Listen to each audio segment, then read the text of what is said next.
Big boss season 10 ಯಾವೆಲ್ಲ ರೀತಿಯಲ್ಲಿ sound ಮಾಡ್ತು ಅನ್ನೋದು ನಿಮ್ಗೆ ಗೊತ್ತೇ ಇರುತ್ತೆ. ಸೊ ಪ್ರತಿಯೊಬ್ರು ಕಂಟೆಸ್ಟೆಂಟ್ ಕೂಡ ತುಂಬಾನೇ ಶಾರ್ಪ್ ಆಗಿದ್ರು. ಅದೇ ರೀತಿ ಅವರ ಮಾತುಗಳಿಂದ ಎಲ್ಲ ಪ್ರೇಕ್ಷಕರನ್ನ ಗೆದ್ರು. ಅದರಲ್ಲಿ ಒಬ್ರು ತನಿಷಾ. ಸೊ ತನಿಷಾ ಕೊಟ್ಕೊಂಡು ಅವರು ಹೊರಗಡೆ ಬರ್ಬೇಕಾದ್ರೆ ಯಾವ ರೀತಿ ಬೆಂಕಿಯಿಂದ ತರಿಸ್ಕೊಳ್ಬೇಕು, ಅದೇ ರೀತಿ ಒಳಗಡೆ ಕೂಡ ಅದೇ ರೀತಿ ಪರ್ಫಾರ್ಮೆನ್ಸ್ ಕೊಟ್ಟಿದ್ರು. ಸೊ ಅವರಿವತ್ತು ನಮ್ಮ ಜೊತೆಗೆ ಜಾಯಿನ್ ಆಗಿದ್ದಾರೆ. ಅವ್ರನ್ನ ಮಾತಾಡಿಸ್ತಾ ಹೋಗ್ತೀನಿ. 100 ದಿವಸ ಬಿಗ್ ಬಾಸ್ ಮನೆ ಆಟ ಹೇಗಿತ್ತು? ಬಿಗ್ ಬಾಸ್ ಮನೆ ಅಂತಂದ್ರೆ ಎಲ್ರಿಗೂ ಒಂದು ಆರ್ಟಿಸ್ಟ್ಗಳಿಗೆ ತಲೆಯಲ್ಲಿ ಇರುವಂಥದ್ದು ಒಂದಷ್ಟು ಫೇಮ್ ಸಿಗುತ್ತೆ, ತಕ್ಕ ಮಟ್ಟಕ್ಕೆ ದುಡ್ಡು ಸಿಗುತ್ತೆ, ನಮ್ಮ ಜೀವನ ಮುಂದೆ ಇನ್ನೊಂಚೂರು ಬೆಟರ್ ಆಗ್ತಾ ಹೋಗುತ್ತೆ ಅಂತ. ಬಿಗ್ ಬಾಸ್ ಮನೆ ಒಳಗಡೆ ಹೋಗ್ಬೇಕಾದ್ರೆ ನನಗೆ ಹೆಚ್ಚೇನು ಎಕ್ಸ್ಪೆಕ್ಟೇಷನ್ ಇರಲಿಲ್ಲ.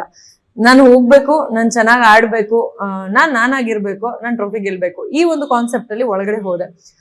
ಬಟ್ ಜನರ ರಿಯಾಕ್ಷನ್ ಹೇಗಿರುತ್ತೆ, ಅದನ್ನ ನಾನು ಹೇಗೆ ಸ್ವೀಕರಿಸ್ಬೇಕು ಅನ್ನೋದು ಇವೆಲ್ಲ ನನ್ಗೇನು ತಲೆನಲ್ಲಿ ಇರ್ಲಿಲ್ಲ. ಹೋದಾಗ ಸಿಕ್ಕಾಪಟ್ಟೆ ಕಷ್ಟ ಅನ್ನುವಂಥ ವಾರ ಶುರುವಾದಾಗ ಸಿಕ್ಕಾಪಟ್ಟೆ ಕಷ್ಟ ಆಗಿತ್ತು. ಕಷ್ಟ ಆದ್ಮೇಲೆ ಅದನ್ನ ಪರಿಪೂರ್ಣವಾಗಿ ಕಂಪ್ಲೀಟ್ ಆಗಿ ಮುಗಿಸಿ ಉತ್ತಮ ಅಂತ ನಾನು ಒಂದು ಪದಕ ಕೂಡ ತಗೊಳ್ತೀನಿ, ಹೇಳಿಸ್ಕೋತೀನಿ ಮನೆ ಮಂದಿ ಹತ್ರ ಎಲ್ಲ ಇವ್ರು ಉತ್ತಮ ಅಂತ ಹೇಳಿ.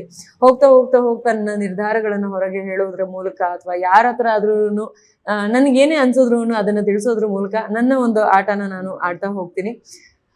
ತುಂಬಾ ದಿನ ಅಲ್ಲಿ ಲೋನ್ಲಿ ಫೀಲ್ ಆಗುತ್ತೆ. ಬಹಳಷ್ಟು ಜನ ಇದ್ರು ಬಟ್ ಅದೇ ಮುಖಗಳನ್ನ ನಾವು ನೋಡ್ತಿರ್ತೀವಿ, ಅವ್ರ ಮೇಲೆ ಬೇಜಾರ್ ಮಾಡ್ಕೋತಿರ್ತೀವಿ, ಅವ್ರ ಮೇಲೆ ಕೋಪ ಮಾಡ್ಕೋತಿರ್ತೀವಿ, ಅವ್ರ ಜೊತೆಗೆ ಚೆನ್ನಾಗಿರ್ತೀವಿ. ಕೊನೆವರೆಗೂ ಉಳಿದಂತ ಒಬ್ಬ ಫ್ರೆಂಡ್ ಅಂತಂದ್ರೆ ಅದು ಕಾರ್ತಿಕ್. ಮನೆ ಹೊರಗಡೆ ಬರ್ಬೇಕಾದ್ರೆ ಸಿಕ್ಕಾಪಟ್ಟೆ ದುಃಖದಲ್ಲಿ ಬಂದೆ ನಾನು. ತುಂಬಾ ಚೆನ್ನಾಗಿದ್ದಂತ ಒಂದು ಜರ್ನಿ ಇಷ್ಟು ಬೇಗ ಮುಗ್ದು ಹೋಯ್ತಾ, ನನ್ ಕೆಲ್ಸ ಮುಗ್ದೋಯ್ತಾ, ಇಲ್ಲಿ ಈ ಮನೆಯಿಂದ ನನ್ನನ್ನು ಯಾಕೆ ಹೊರಗಡೆ ಕಳಿಸ್ತಿದ್ದಾರೆ ಅಂತ ಅಷ್ಟು ದುಃಖ ಎಲ್ಲ ಆಗಿ ನಾನು ಮನೆಗೆ ಬರ್ಬೇಕು, ನಮ್ಮ ಮನೆಗೆ ಬರ್ಬೇಕು ಅಂತ ಅಂದಾಗ ಜನ ನನಗೆ ಕೊಟ್ಟಂತ ಪ್ರೀತಿ, ಜನ ನನ್ನ ಮೇಲೆ ಇಟ್ಟಂತ ನಂಬಿಕೆ, ನಾನು ವಿನ್ ಆಗ್ಬೇಕಿತ್ತು ಅಂತ ನನಗೆ ಹೇಳಿದ ರೀತಿ, ಇದೆಲ್ಲ ನೋಡಿದ್ಮೇಲೆ ನನಗೆ ಟ್ರೋಫಿ ಗೆದ್ದಷ್ಟೇ ಖುಷಿ ಆಗಿದೆ. ನಾನು ತುಂಬಾ ಖುಷಿಯಾಗಿ ಪಾಸಿಟಿವ್ ಆಗಿ ಮನೆಯಿಂದ ಹೊರಗಡೆ ಬಂದಿದ್ದೀನಿ ಅಂತ ತಿಳ್ಕೊಂಡ್ಮೇಲೆ ನನ್ನ ಒಂದು ಆಸೆ ಇವತ್ತಿಗೆ ನೆರವೇರಿತು ಅನ್ನುವಂತ ಒಂದು ಖುಷಿ ನನ್ನಲ್ಲಿದೆ.